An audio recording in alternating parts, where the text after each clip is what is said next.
আমি দৌড় মারার পরে 8-10 রাউন্ড গুলি করলে আমি গুলিবিদ্ধ হয়ে রাস্তায় পড়ে যাই।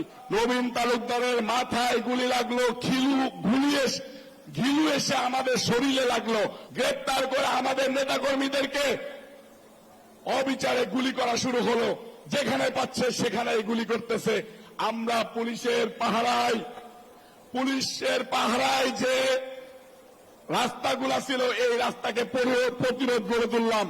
হঠাৎ করে আমাদের মিছিলের উপরে নির্বিচারে রাইফেল দিয়ে গুলি করা হলো। গুলিতে মৃত্যুবরণ করলেন। আমার সাথে স্পটে ছিলেন ঢাকা মহানগর উত্তরের সদস্য সচিব সাজ্জাদ মিরাজ, আনিসুর রহমান তালুকদার খোকন, SM জিলানী, আরো ছাত্র দলের সাধারণ সম্পাদক নাসির।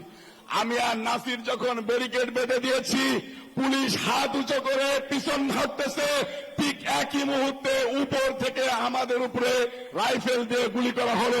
আমার সাথে থেকে মৃত্যুবরণ করলেন নবীন তালুকদারের মাথায় গুলি লাগলো, ঘিলু এসে আমাদের শরীরে লাগলো, রক্ত এসে আমাদের শরীরে লাগলো। এই নির্মমতা দেখা যায় না।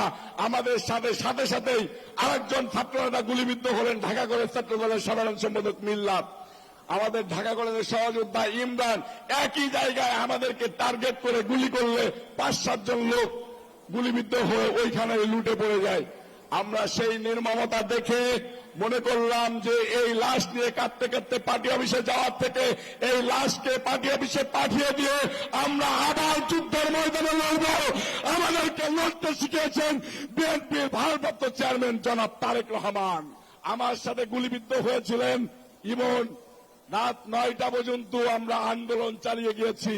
যখন পুলিশ আমাকে ঘিরে ফেললো, আমি উল্টা দিকে দৌড় মারলাম। আমাকে মনে করে ইমনকে 4-5 রাউন্ড গুলি করে দিল। আমি দৌড় মারার পরে 8-10 রাউন্ড গুলি করলে আমি গুলিবিদ্ধ হয়ে রাস্তায় পড়ে যাই। ওই অবস্থায় আল্লাহর কি অশেষ রহমত, ওই পুলিশও ওইখানে পড়ে যায়।